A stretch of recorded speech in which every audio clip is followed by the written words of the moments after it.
environment person. I hope I've got that right, Alicia. Yes. Thank you. And Maddie is another really interesting person. She's coming to us from the south of England, and she's into retail and development. And her aspiration is to be an empowered speaker, particularly around women and the issues that women face in life. So this is right up Maddie's street to be doing this work here tonight, and right up Alicia's street to be talking about the topic. So what we hope for is that you can all be part of this discussion, and that's why we're in a gallery view tonight rather than speaker mode. So I'm going to hand over to Maddie and Alicia. Just for the moment, mute yourselves, but please do get involved in the discussion because that's what we want. So I'm handing over to Maddie initially. Good evening, everyone, and welcome. So tonight I'm going to be hosting a wonderful podcast. So let's start. Hi, I'm Maddie. Welcome to Maddie's podcast. I'm going to be talking today. I've got a wonderful guest who's going to talk about her experience that she had through the COVID period. Before we start this podcast, I just want to do a disclaimer because this is a very sensitive topic. So we just want you to be aware that this podcast may trigger or may bring up some bad experiences, may make you think, or uncomfortable emotions. With that, we would like to offer you at the end, if you want to speak to us, to have a talk after, or if you want to go and we can advise you to counselling services in your area or around the country that you can use online. As I said, this may trigger some people off, and we really do want you guys to make sure that your mental health is good, and we do want you to get the support. Now let's crack on. So I'm the host, Maddie, and good evening, and thank you so much for joining us today. So I've got a wonderful guest. She is a beautiful woman, a beautiful Black woman. She's inspired me. We've had some really great conversation that sometimes we are on the phone for hours, or we are just laughing so much that we forget the time is running out on our Zoom calls. So I would like you to introduce my guest. Please tell everyone about yourself and where you're located today. Hi, everyone. To everyone that knows me, I'm Alicia Brown. And anyone that doesn't know me, Alicia Brown, and I'm from East London. So we're going to be talking about the subject it's around manage your emotions. So this is basically managing when you're struggling with your mental health. So we're going to go through I'm going to ask questions. And as you know, if you want to take a breath at any time, just take 5 minutes, and that is perfectly okay. All right? Yeah. So back in 2019, on the 31st of December, we had the breaking news about COVID. With that, all of us kind of, were surprised about it. And then we had Christmas. And then after that, we got informed about we're going to go into lockdown for 3 weeks. So I know that all of us had different experience of how that went, but some of us had a bit of a struggle, and you're here today to tell us a little bit about your struggle and how you got through. If another comments want to say, if anyone's got any questions, please put it into the chat. I just went into the chat onto here, and we can answer them at the end, or anything that we do have people in the chat that will be there supporting you as well if you've got anything that comes up for you, as I said. So tell me, how was that news when you heard about the COVID breakthrough, about the COVID, and then telling us about the lockdown? Okay, so it was, I want you to actually talk about 3 major events that happened. Okay. So first, we can go into the COVID. Mm-hmm. So the COVID, the feelings that I had was, it was fear. I was feeling sad, depressed. My heart was broken. I didn't know what to expect. And it was like the whole world was experiencing the same thing at the same time. And and it was just the isolation, quarantining, that was like, it was pretty full on.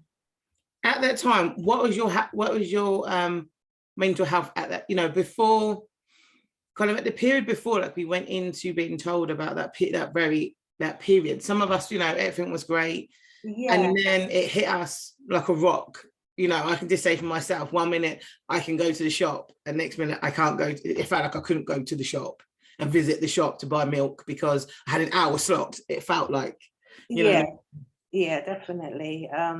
It was just the shock and the horror of the lockdown, travel bans, the restriction on travel. But before it happened, it was like, it was Christmas, and we was kind of looking forward to Christmas, and then it was straight into the lockdown. So I was kind of, I was okay. I was fine. So and so tell me how. So look, my hardest thing about it that I know when we're talking about this is about the isolation when you're living by yourself within the pandemic and things like that, you know. And with yourself, did you know what kind of, like, you were living by yourself at the time, wasn't it? Oh, okay. So I told you that I'm going to be talking about 3 major events that happened. So it was the COVID, then it was the Australian bushfires. And the reason why that was important to me was because my son went to Australia on a work permit. And Okay. all this happened in the same sort of time span. And I want to say that even though I'm talking about this, it is in the past. It is something I've overcome. So we're all in a good place. Everybody that's I'm mentioning, we're all okay.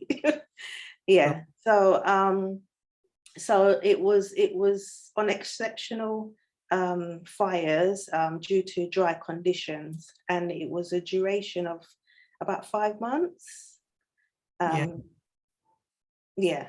And then just after that, have you heard of the volcano in St. Vincent? Okay. Yeah. All right. So that went off. It's called La Soufrière, and it really means sulfur mine. That's what La Soufrière means. It's one of the biggest volcanoes in the Caribbean, and it's 42 years since the last eruption.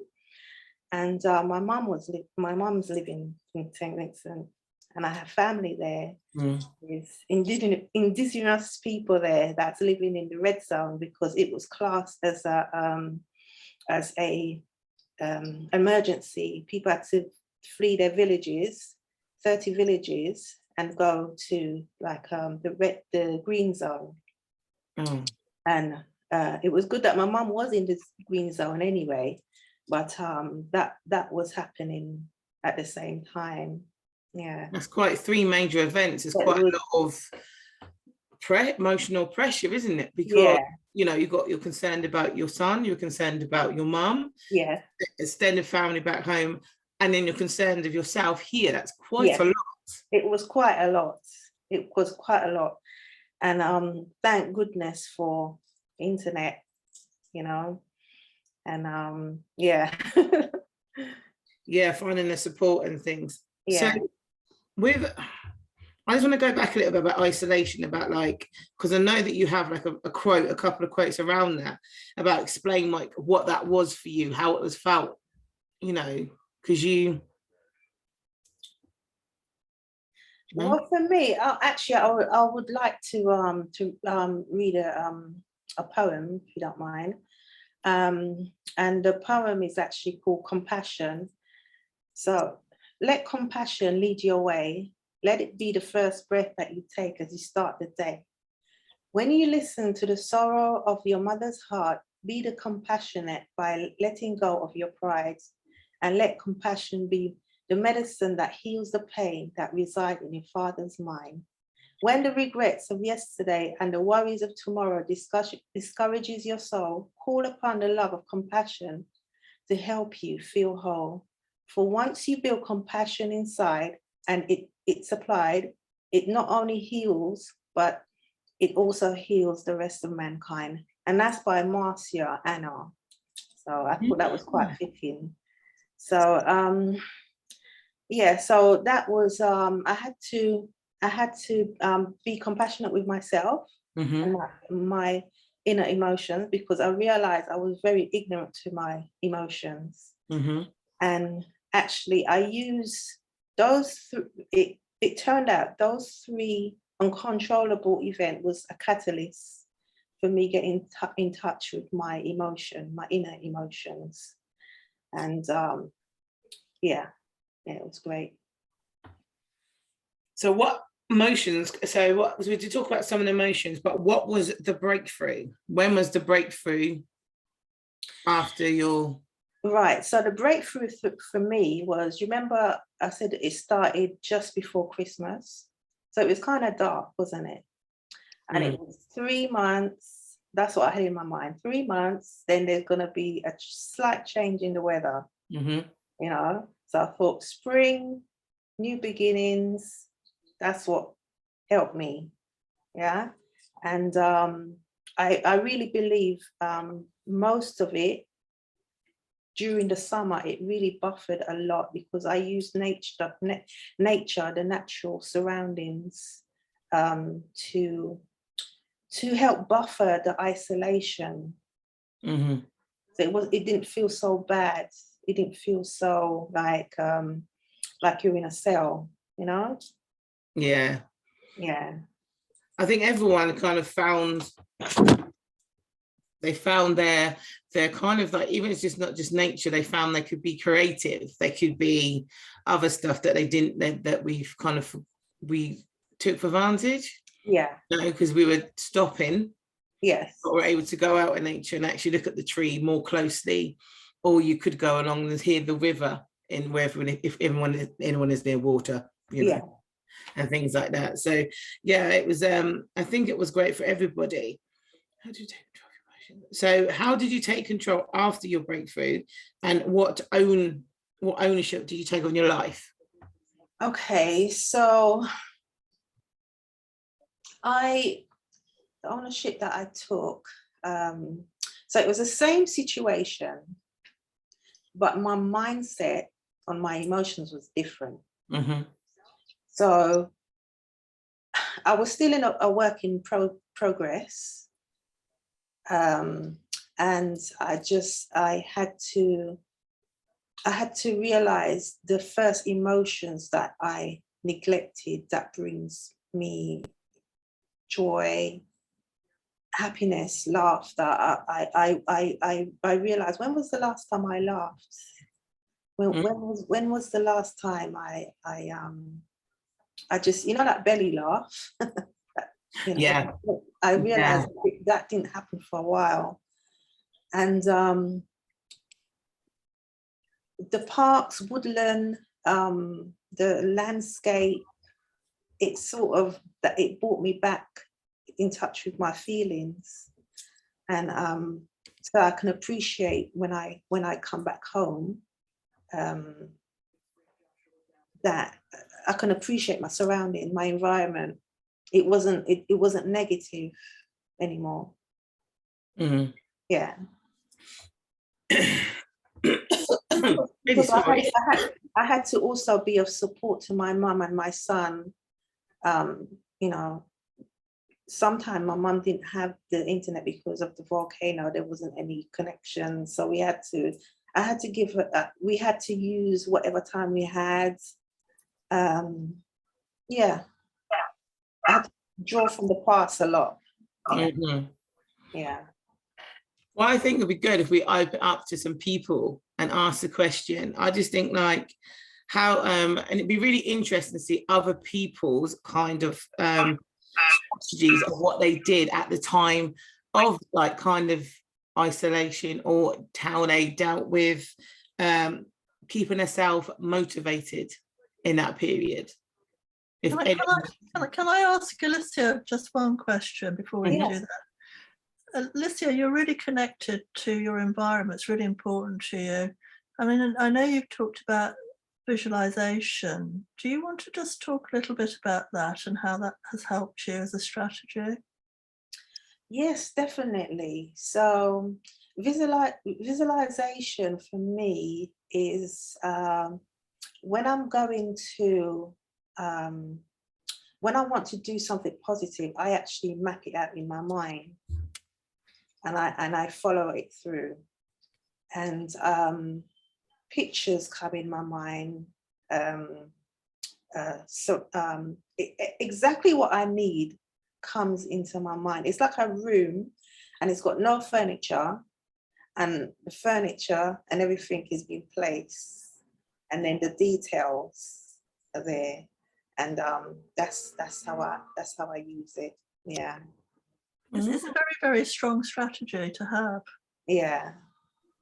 because you can carry it with you in your mind's eye, can't you? Yes, definitely. Yeah, no matter where you are, Yes. you have that visualization going on in your head that's looking after your well-being. Yes, definitely. I mean, you know, when you haven't got, it's probably a strength that I've had to use all throughout my life, to be honest, and it's helped me. It's helped me a lot. And you'd have talked about another strategy, which is reaching out to other people and being part of this advocacy network as well.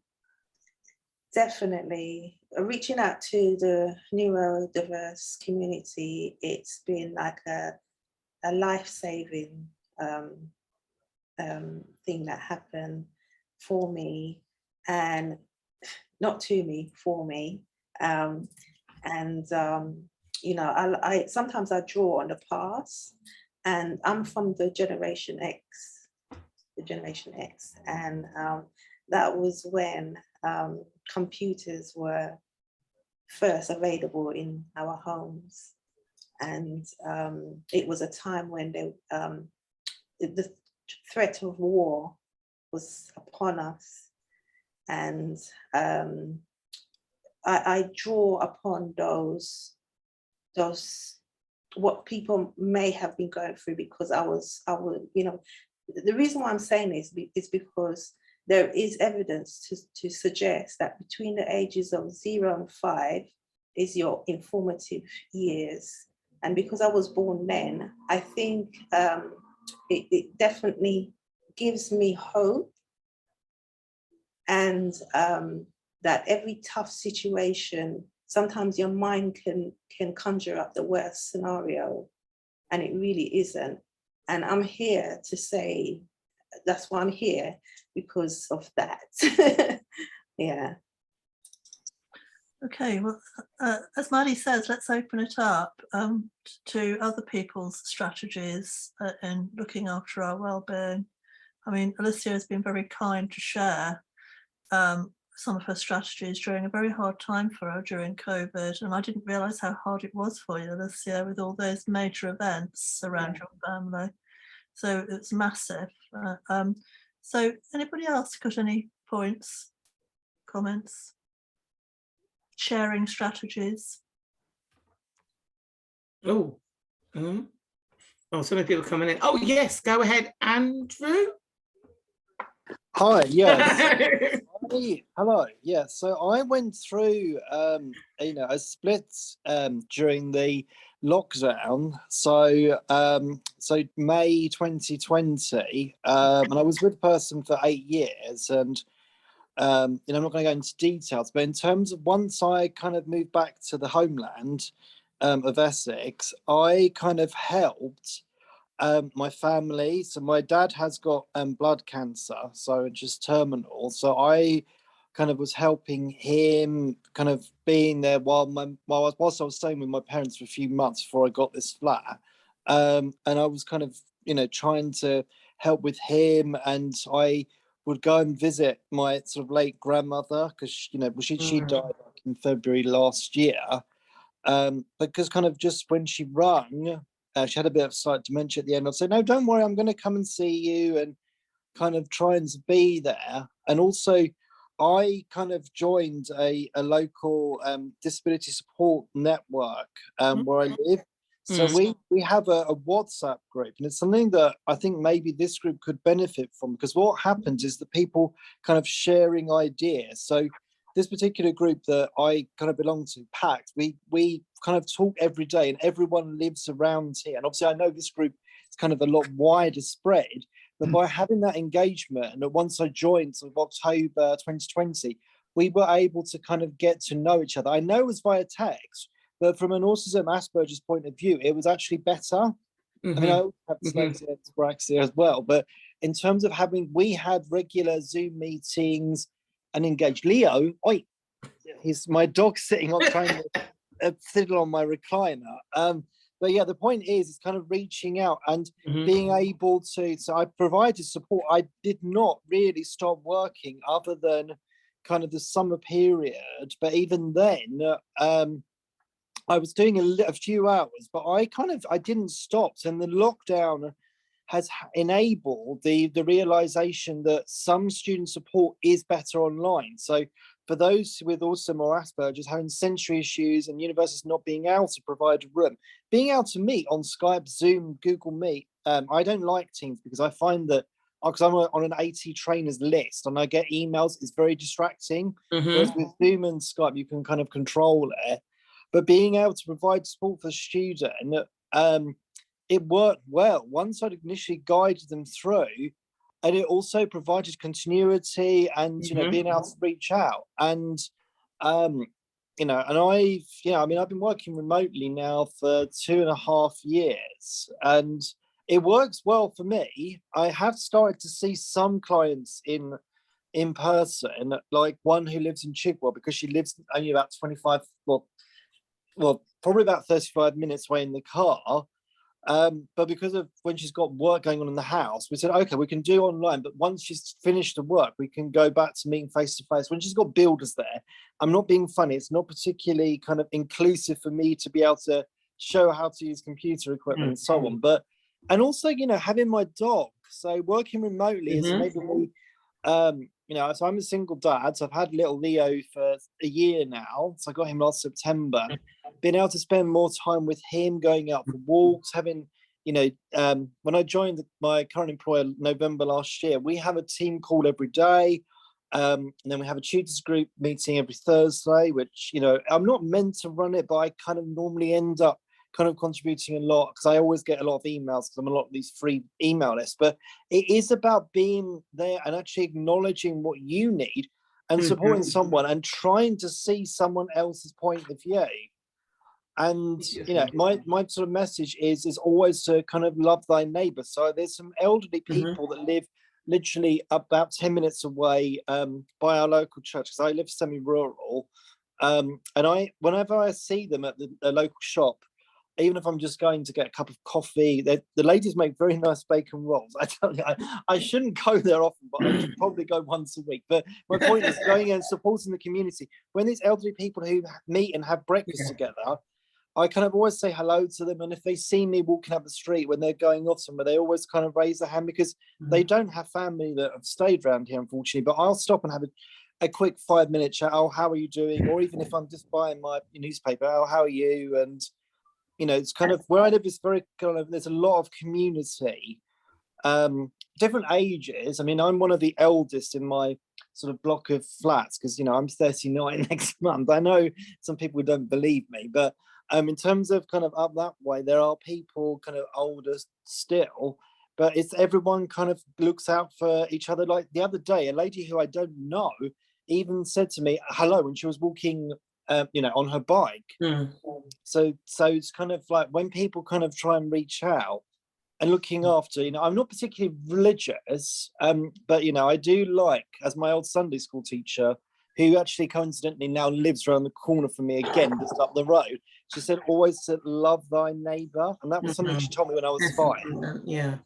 So kind of Thank you so much, Andrea. It's really good. That is fantastic, because that is like one thing that I think that everyone kind of overall, what I've gathered from that was, it is about kind of going out to your you know, if you can speak to community, and technology is a great thing as well, like Zoom and what, you know, and all them things as well.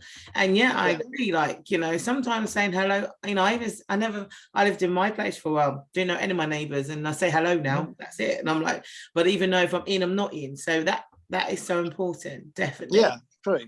I think our next one is Robert. But yeah. Thanks a lot. Sorry, Robert. That's all right. Don't worry, it's all right. What I think well, when it first hit, like when the pandemic first hit, I did feel isolated, but I thought to myself, because I'm part of I'm sort of a trustee for an organisation, and they had sort of some groups. So I started to do those groups. They had like a Tuesday group. I had a men's group. I still do the men's group. Sometimes I still do the Tuesday group. I had a music group, but I don't do the music group. And also I went to I met my friend. You know, sort of when you were allowed to go out, you know, out and do walks with one single person, and then sort of that change rules. But I sort of did that, and then and I also did like walking groups. So I sort of thought, what can I do to really help my sort of mental state and my physical state and my mental well-being and my physical well-being, sort of like a sort of both sort of really sort of to help me sort of stay positive and sort of not let the situation really make me feel too isolated or feel too alone, or and make it really affect my mental health really. That is so, you know, that I forgot about that. You know, just moving, and yeah, a lot of more walking groups around, a lot more running after anything above. That's really helpful. Thank you so much. It's a great strategy. Rose is next. Where are you? You moved around. Hiya. There you are. Hiya. Hi. Hi, Maddie. I'm loving the look. Fantastic. Thank you. See you both and hear you both. And Alicia, really good to hear what was going on there, and the fact there goes my phone. Sorry, my phone is You haven't really collapsed, just you are still there. My laptop screen is not working, so I'm using my phone. Just in brief, I really I'm liking the interaction style, by the way, the podcast idea. It's fantastic. Yeah. I really identified with the stress of hearing about the Australian bushfires, because I've got a sister who lives in Australia and was very close to one of the fires. And that was that was scary. That was really scary. And they had the car packed, ready to leave for weeks. And yeah, that was terrifying. And the stress of not being able to do anything about that was enormous. And yeah, and she's got a bad enough situation as it is, which I won't go into. But so yeah, I really got that. And having a kid who's gone from here to there, that's a long way. It's a long way to your child to go. 12 miles, so I can only imagine what that's like as a mum. And strategies that I decided early in lockdown, I thought, oh my God, I feel like I'm back at home with my parents and I can't leave. And I was on my own in my flat in London. You know, there was. I remember thinking, oh, this is what it was like being at home. This is ghastly, and no, I can't go anywhere. And for a couple of days, I thought, I think I'm going to lose the plot completely. And then I got a grip on myself, and I decided I've got to create routines as close to my normal routines as possible. I've got to get up, have a bath, you know, put fresh clothes on, do everything I normally do in the day, do my meditation, be in touch with a couple of people each day. I rang my dad every day, went out for a walk, made sure I got some groceries so you could go and get groceries. I created loads and loads of routines to the point of absurdity almost.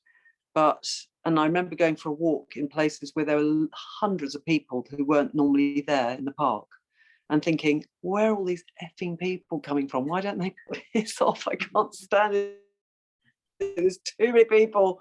But realizing that people just needed to be there. So I just had to adapt, and I then learned a bunch of skills online and did a course to try and think differently about my work. It was immensely stressful, let's face it. I found it immensely stressful, the whole thing, but I think that structure kept me the right side of insane. Oh, So yeah, that's all. Oh no, thank you very much for sharing. So for everyone, so recap people kind of that I found was really good as the strategy was there, that some people were able to have time to spend with pets and animals that really helped them to keep them, you know, that someone to keep them in comfort. Physical exercise was one that we just talked about routine, about creating your own routine, and I think that's really important. So let's get back to my wonderful guest.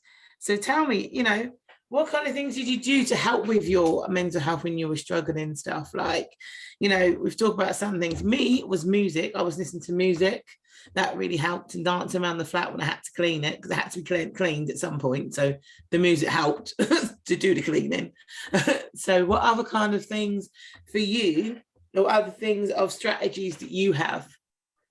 Well, like you, I listen to music, but I actually created a music, what's it called? Music selection. Okay. A playlist of that selection.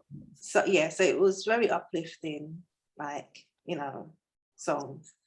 I also I didn't listen to the news anymore. Mm-hmm. I kind of fine-tuned my media to make it more beneficial for me and my feelings. And I drank water.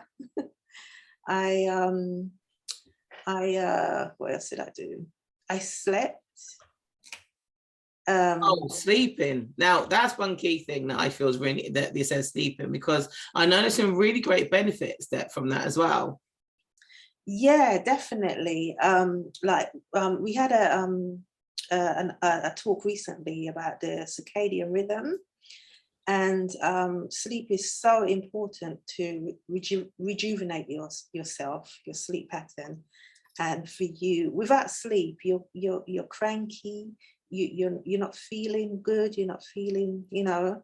So getting a good night's sleep was one of my goals. And what helped that was my self-care. Mm-hmm. So I romanticized my self-care. You think I'm going on a date. You know, I had a long one and I had a short one. Mm-hmm. You know, and sometimes I would have music playing. Sometimes mm-hmm. it was just silence. Mm-hmm. Yeah. And I still had, like Rose, I had to keep up the routine of getting dressed, mm-hmm. and just keep you know, keeping with the rhythm. Because if you stay in the same clothes, you can imagine how that will make you feel, you know. Oh, the PJ system, didn't they? PJs went up in the air prices, didn't they? Yeah. So the other thing that I did was I was into a lot of cooking, mm-hmm. and as you know, the stores were closed, so I had my shopping had changed the way I did it. So instead, I did recipes. Mm. And when I followed a recipe, it made me more in tune to what I was doing. It made me more present. I felt what I was doing. It was giving me great joy to do it. It was a bit, for me, nurturing my emotions. It's like when you get that feeling of an involuntary smile when you're on your own, and a smile just comes up just by itself. Have you ever had them moments? That's when I know I'm on the right track. You know, yeah. Yeah. Cool. So we open it up to the audience once again. So I want to open it up again about self-care. Now, what does self-care look like to, if you want to, it's up to anyone who wants to bring it. Self-care looks different to everybody, of what we call self-care. What, you know, thing. As you've mentioned, you have music, cooking, blah, blah. My self-care as well would be like having the candles on as well. You know what I mean? And just sitting with candlelight and just sitting in silence. And I learned how to kind of meditate. Do you know what I mean? That's kind of good self-care that I do sometimes. Another part of self-care is probably that I do put on some comedy. You know what I mean? Like I put a bit of Lee Evans on. He does make me laugh.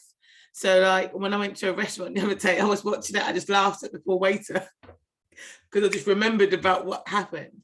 So everyone's self-care is different. So it'd be really good to see what other people out there is kind of self-care looks for. Do you think we agree on that one? Yeah. Beautiful. I think Kenya's next. Yeah, Kenya. Thank you, Maddie and Alicia, for this brilliant podcast. It is really taking me back and reflecting on the life I did live during COVID. It was quite a stressful one. So when you've asked about self-care, I thought, yes, I did look after myself. In terms of my system, I lived on my own. So just me in my bubble. Though there were I'm a property guardian, so where I live, there were others in their individual flats. So every now and again, I'd come out and just listen to the air to see if I could hear my other neighbours, you know, if they were okay. It was just a feeling in the air. And then a lot of the times it was just making sure, as you said before, drinking lots of water, getting lots of sleep. And then in addition to that, I was crazy about the vitamins. In the news, it said, take your vitamin D. Yeah. So I had quite a high strength of vitamin D, mixed it with the K2 and zinc, magnesium. So all of those. And I had experience because I knew if my vitamin D was low, I get what they call imposter syndrome. I couldn't really afford to have that happen during COVID. And then the other thing I did was exercise. So I took the opportunity to join the group. There was a group that used to meet on the common. So what's the word? Evenly spread out. Yeah. 2 meters apart, wasn't it? Or 2 meters or something like that apart. Yeah, as we were instructed. So I joined them. So I did what was it called? Couch to 5K. Yeah. Yeah. So I did that. That was really great. And then from that, I then joined in on a park run. If any of you are familiar with park runs, it's all over the country. You just sign up online and you don't have to run. You can start off walking. So I joined that, and that was really good. It was meeting other people who were getting out and about, even though it wasn't the official park run. We were just, you know, literally just exercising and taking in the air. And then the other thing was walks. So outside of the park run, I would, me, myself and I, take myself off on park walks. And that was interesting. And then when we talk about self-care, I always had to hold in mind that when people crossed over, you know, from one pavement to the other, that I wasn't to take it personally. Yeah. And sometimes they went out of their way to acknowledge me, say, well, it's not because of, you know, anything else but COVID while we're crossing over. And then the other thing I did was to join personal development webinars and Zoom events that were advertised on Instagram. If I was part of a social group or somebody would pass my name on. And it was far away, it wasn't local. There was one group in Manchester. You know, I'm in South Buckinghamshire. So I, you know, go on to their weekly health chat. And I found that quite helpful as well. And then the other thing for me is my hair. So massaging my scalp, washing my hair, using the correct oils, not over brushing, not over combing, and then just twisting it and making sure that I slept with the right silk scarf so that my hair didn't dry out. Because when the hair dries out, it's a sign that you're sleeping on cotton or you're not drinking enough water. So I found that quite good. But I think there were times when I became a bit stressed And that was when some of my neighbours, one in particular, one would want to bring her partner in. And I would say, I'm sure Boris said, you know, you can't have people, you know, popping in and out. You have to pick your group, your bubble, and stay with it. I became like a parent. I was like, no, you either go to them or they stay in. That's it. So she agreed to move out. Yeah, so it's just things like that. But it was more about protecting this space and yourself. And myself. Yeah, and then reading audiobooks. I did that, and then there was work. So I'm a psychotherapist. I was able to work from home, which was good, but it was a bit stressful because you weren't able to sort of go in and talk to colleagues about how a particular client.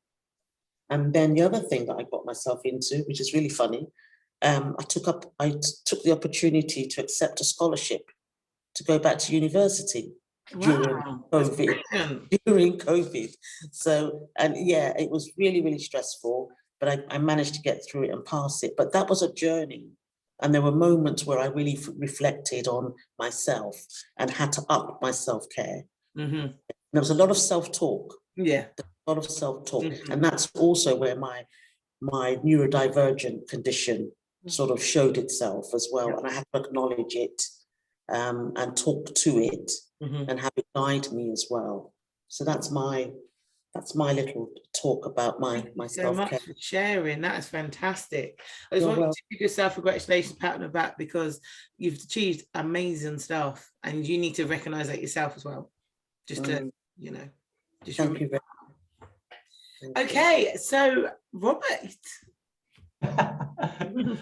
What I did from my self-care was I started to prepare food from scratch, cook from scratch. I also was watching quite a lot of Blu-rays because I like watching Blu-rays. I'm trying to think what else I did actually. You sound like me in the Blu-rays. I think I Netflixed myself out. I know. Also listening to some music, you know, sort of trying to chill out, relax, and trying to get good sleep. Sort of getting good sleep. I'm trying to think, did I do anything much else really? You sort of make sure I was sort of in a routine as well, sort of make sure I'm sort of sticking to my routine, and so that sort of like I'm having a good routine, making sure I'm stuck to that routine really. So that's all I can remember at the moment anyway.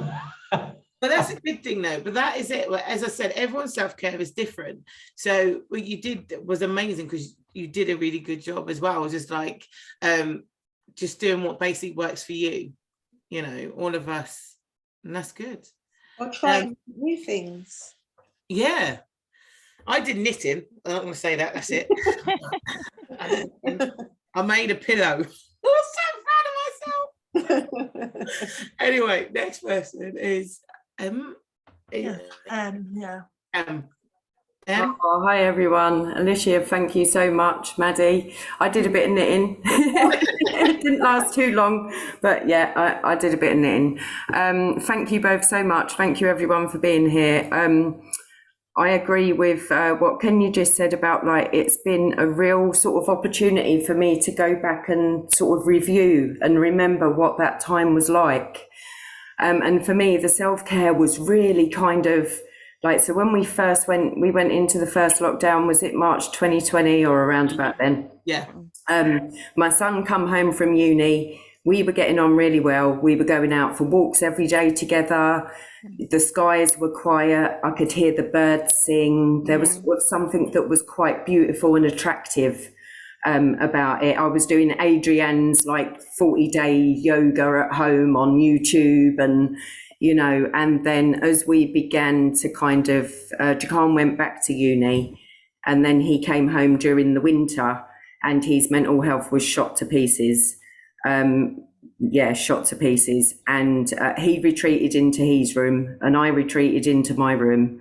And, you know, we both kind of fell into quite a dark space. So, yeah, it was a real kind of I don't know what the word is, but I'm sure you know what I mean when I'm doing this. Do you know what I mean? It felt like there were times when it felt really good and really positive, and then there was a real polar opposite to that. Self-care wise, food is a big self-care issue for me. Like, so when I've got emotional stuff going on, or I'm feeling very low, or, you know, food is my first self-care activity to begin to slip. So I just had to sort of really back to basics. You know what? It was really back to basics. Yeah, just take a shower, have something to eat, and just get through the day.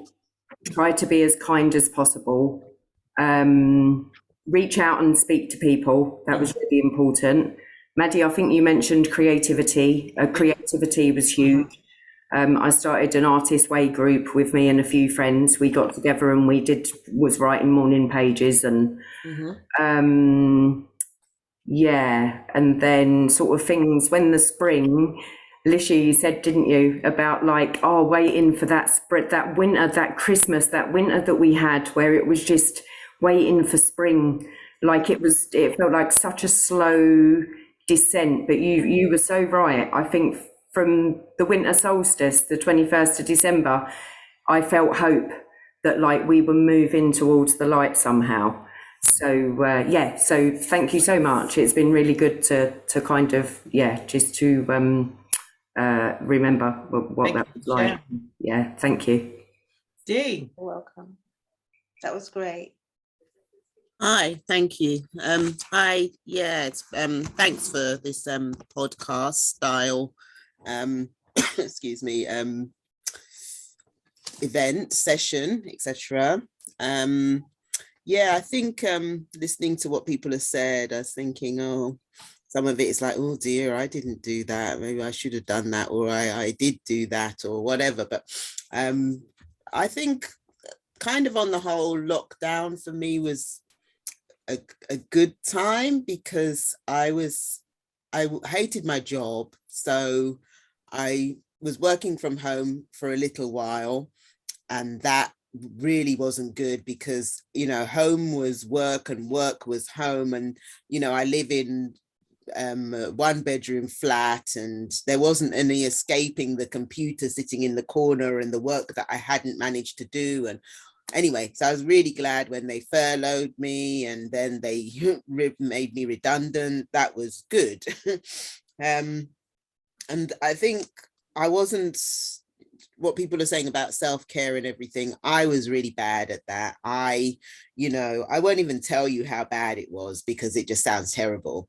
So, but one thing I will say is that my diet was really bad. I started eating lots of convenience meals. I mean, I always used to eat a few of those anyway, but that was kind of my diet. And the reason, I suppose, as well, why it kind of went down that path is because I was trying to, find, even whilst I was still doing that job and everything, I had wanted to try and find what I really wanted to do. And so I finally felt that I had found it when I started to do a course in teaching English as a foreign language, an online course. So I would be like staying up all hours, going to bed like 3 or 4 o'clock in the morning, doing this course, because I just wanted to get it done, and I was really motivated to do it. And I'd also started doing a bit of teaching online with the company and everything, and that was going really well and everything. And it's like, oh, finally I've found something that I'm going to be able to, move into and everything. To cut a long story short, that hasn't quite worked, but anyway, I still kind of do that a little bit, do some teaching and stuff. But some of the good things that I came out of lockdown for me and everything was I found out about, I had been going to WDFDA before, when it was in Walthamstow. I had gone to a few sessions there, but then when it was, lockdown and it was online, I was able to attend regularly, and that has really been so positive for me. It's just been really great to know that, you know, I think it was every week at the beginning or something like that, or whatever it was, you know, I could turn up and feel part of this community. So that was really very uplifting. And then I did things like I'd written some poems, and I kind of thought, well, I can actually do something with these now. And I recorded myself, you know, reading them out, and I videoed myself reading them out, and I sent it round to my friends. So they were my audience, and I got some positive feedback about that. And it was really good to, you know, that was my creative side coming out a lot more. I mean, it does anyway, you know, but this was me doing something and doing something different as well. I think you need to take credit for that, but you did. So when you started off, you just said, oh, it wasn't great self-care you didn't have, but actually you did.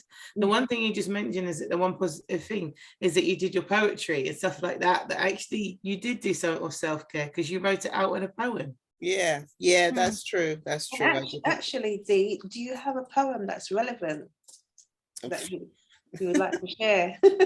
I don't know where they are at the moment. Okay. That's my way of getting out of that one. I was just about to say, Dee, that's very nifty. Oh dear. And then just kind of I used to go to a lot of meetups. Meetup.com, it's a website. I don't know if people have heard of it. And they do like events for all, you know, for single people, for families, for, you know, married people, for divorced people, for everybody, and any kind of conceivable thing that you want to do, you could find with Meetup. I wouldn't say it's so much like that now, unfortunately, but you know, there's a lot of them moved online. And I went to a comedy one, which was really good. You know, you kind of, you know, act with, you do little kind of funny pieces with other people in breakout rooms, and then you like, you know, show it to all the rest of the group. And that was, you know, really uplifting as well, really helped. And just kind of speaking to people. I connected with a friend who I'd speak to once a month or something, and we'd have long conversations, and you know, making kind of efforts to speak to family. And my cousins, we all had a Zoom chat on a Sunday once a month or something. So yeah, those kind of things helped me. And I was quite glad of the time, as I said, because I didn't like my job, and I was quite glad to have that time to do my own thing, to tidy the flat a bit, and to just, you know, chill out. And I'd lost, I'll make this the last point, I'd lost my brother in 2019, and then 5 months later I lost my sister, and just before lockdown actually. So and the job and everything, and just kind of living life, I hadn't felt that I had time to really mourn them the way I wanted to. So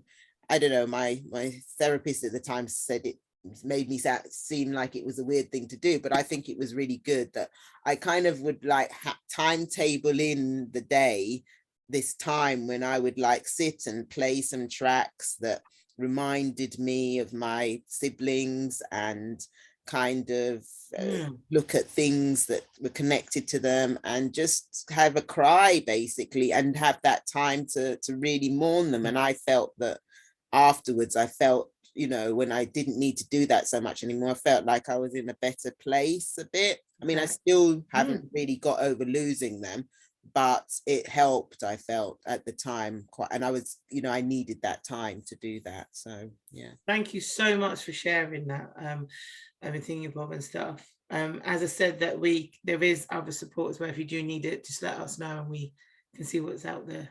Okay, thank you. All right.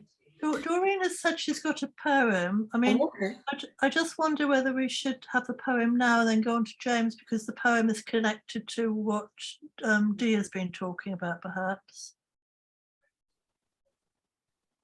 Go for the poem. So, sorry, the poem I've got wasn't written during lockdown, but it was it does have some bits about lockdown in the beginning, and also like my husband had Shield, so I couldn't go out and walk. But maybe I don't know if you want to go, if you want the other person to go first. Okay, and then you'll tell us your poem. Yeah, great. James, is that correct? Have I said that right? I'm so sorry. Yes, yes, yes. Sort of associated to lockdown. I am aware of a large number of Discord groups which have popped up. If though people are not familiar with Discord, it is essentially a text-based messaging system where you can have various rooms associated with a particular theme, and also it has got various, if you want, voice and visual conferencing facilities. Some of them are associated with certain meetup groups. I'm aware that there is a, particularly around London or affiliated with London, I know because I'm still an admin for one of the London autism meetup groups, even though I'm now in Wales, which is a long story in itself. So it may be a good idea to have a look around. The Discord, etc., may have an advantage over WhatsApp for the simple reason you take an active step to actually go to your PC and see what's going on in Discord. WhatsApp, particularly on your phone, it's much more difficult to separate yourself from it, for want of a better description. So that was your way of was it like your way of kind of like keeping in contact with people for that time as well? Yes, and in fact, actually, due to what was happening over lockdown, I was able to attend conferences such as the Stanford University Neurodiversity Conference, which no way would I have been able to afford a ticket to go to the USA. So in some ways, yes, there were certain advantages, and actually from the autistic point of view, the rest of the world was starting to actually see how things are from my point of view, and actually how I would typically socialize anyway. So actually now a lot of things are no longer got the online content. It's not quite as good still. Good's the wrong term. It's accessible, I think would be a better term, as what things, so very bits of eye-opening as it so yes, for the first few months I was actually working from home, and thankfully, because I've got a working with a team who actually understood generally what was needed, it did work. However, I did have to call them up short because they kept having fun banter at 9 o'clock in the morning every day during the week, and I said, guys, I'm not in the mood. I've just seen my neighbour go up the street in a hearse. Yeah, got it. And sometimes things like that can, because you can't see what's going on in the other person's place, you can't see, you can sometimes, as I once said to one of my bosses, you have well and truly dropped a clanger. Good way of saying it to them. Yes, and in terms of feedback, if somebody's put you in a bad place, if you can, sometimes it's much better to do a more subtle, take 5 minutes and be able to have a conversation with them rather than the direct retort, because you both will just get escalated. However, I've also learned some very interesting put downs, particularly I'm now in Wales.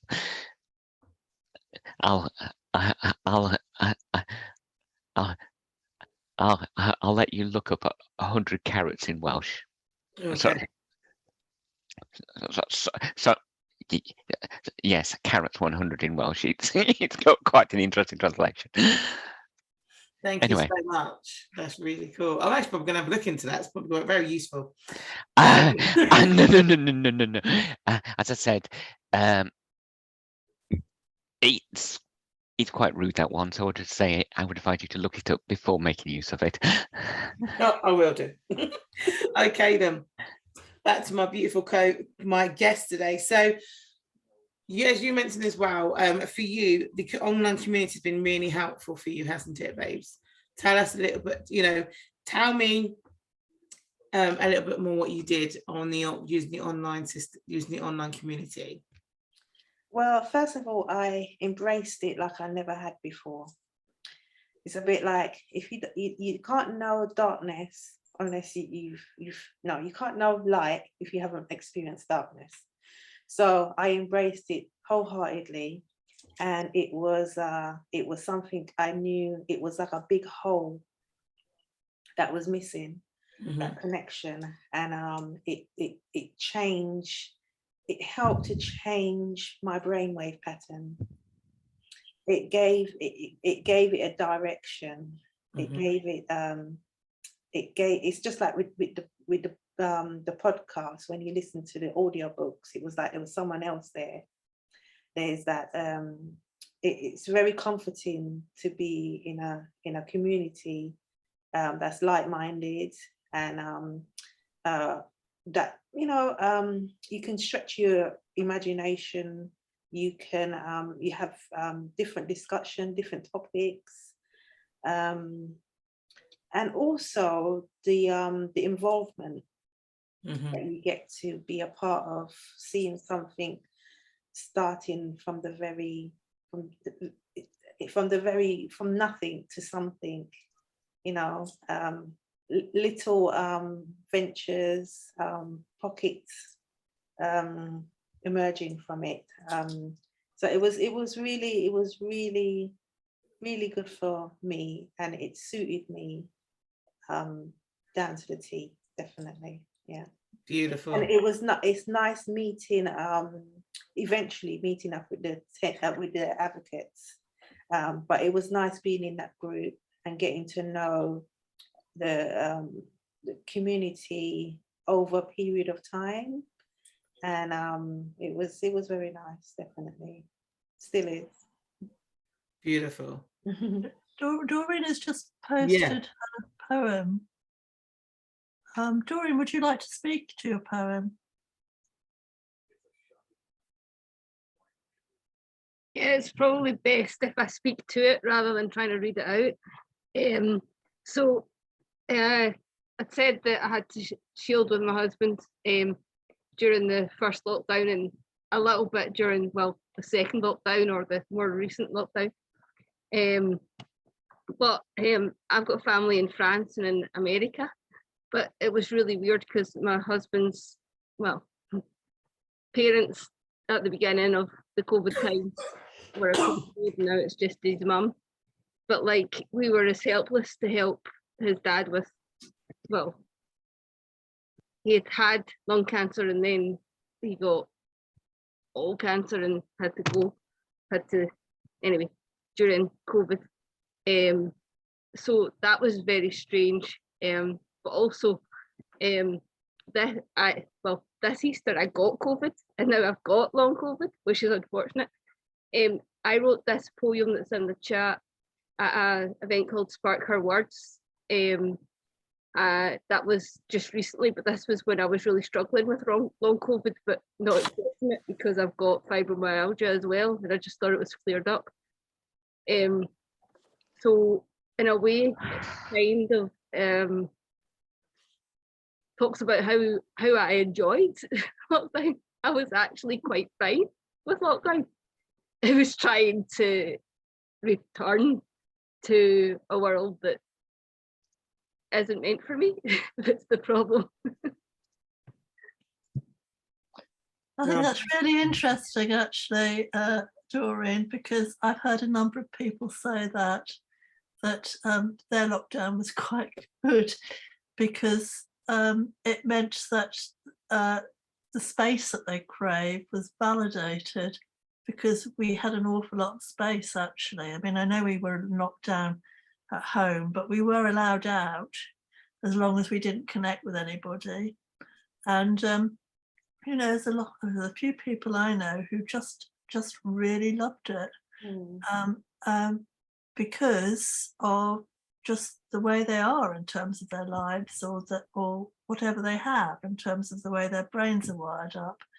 So that's a different perspective, isn't it? Completely. Thank you so much. So I've got one last question for the podcast. After all my podcasts, I always ask my guests a very interesting question. The question is, what quote or tip would you put in Maddie's handbag of life? The reason why I say that is that I carry a little bag in my head with ideas of tips to give to people that I feel they may need, and I give it to them. A quote or a little tip. So one thing that someone gave me in one of my podcasts was that if you put lemon, I think it was all the sisters, lemon, lime, all this, into a drink is really healthy for you. Then I didn't know. And I passed that tip on. And then other quotes is, be yourself, enjoy life, and have fun. That's someone else. So tell me, what quote would you like me to put in my little handbag of life? Okay, so happiness is an inner emotion, feeling, not, it shouldn't be a struggle to get there. And the reason why I say that, so in my invisible bag, if you can imagine the biggest arms or the smallest arms, you can bring out when you've got nothing, and you can give yourself a lovely squeeze, a lovely warm hug, and it can bring up that involuntary smile that I talk about. That's what I do. Thank you so much. I think we've got one last question from somebody to put their hand up. Yeah, I mean, because this is all focused around like COVID and the lockdown, but what about, kind of more generally? And yeah, it was kind of looking at one point, because some people went for that, but it's interesting to know the strategies that our people have done and what they're doing today. So if you've got any that you have today, well, I mean, that, as a Christian, you've got to try and pray constantly, and if you remember to do that, then it helps greatly with dealing with any kind of stress. And you kind of, if you get stressed, you kind of have to think, well, perhaps I've missed out on a bit of the prayer, and invariably the case, head back into it. So that would be my kind of like top tip, really. Yeah, it's been a kind of a mixed thing, because I think that I've learned a lot through all the kind of online things that have access to YouTube and so on, which I never would have access to that extent before. And then also with moving countries and things like that, being able to have Zoom as well, so that there's a transition period, which otherwise wouldn't be the case. Then also there's something like learning online with Zoom, which was quite a challenge. But it's still going to some extent afterwards, and that's a kind of permanent change, I hope, because the irony is that many people asked for this on access grounds before, and they were just constantly kind of refused that option. We can't afford it, blah blah blah. And then all of a sudden, everyone's scared by the virus, and so it becomes not just we can't do it, but we have to do it. This is the irony. So it has been quite an experience. I did find, actually, ironically, it was quite hard with some of the classes online as opposed to being face to face, because the glaring of the screen, and so having to try and find some way of tinting that screen, which was sometimes difficult. But you know, I just about managed that as well. Now it's not kind of ideal, and so anyway, it's very important that some of the gains that were made from this aren't lost, and people continue to have the option, if they prefer it, to you know, do some things online and have a kind of mixed thing. So you have someone who may be present somewhere, but other people can join in online if they want to.